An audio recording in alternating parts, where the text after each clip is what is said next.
చిల్లర లేదు మేడం. సరే చిల్లర తెస్తా, వెయిట్. ఎక్స్క్యూజ్ మీ, కిస్సా ఈ 500 కి చేంజ్ ఉందా? అసలు నీ 500 ఉందా? దొంగ దొంగ, నువ్వు ఏదో సొల్లు మొత్తం చెప్పేదాకా వాడు ఉంటాడండి. ఏమైంది? హీరోలు వచ్చారు.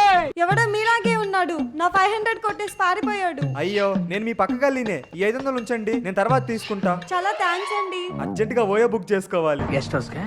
The next day. ఈ పిల్ల ఇంకా రాలేదేంటి?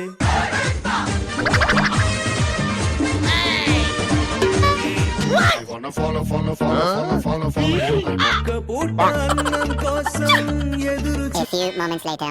హాయ్, మీరేదో చెప్పాలని 3 రోజుల నుంచి నన్ను ఫాలో అవుతున్నట్టున్నారు. సర్లే నేనే చెప్పేస్తాను. I love you two. చిచ్చి ఏమమ్మా, మొన్న నా దగ్గర 500 తీసుకున్నావు. చూస్తే చూస్తావు, నవ్వితే నవ్వుతావు, అంతే తప్ప నా 500 తిరిగి ఇవ్వవా? ఇదిగో నీ 500.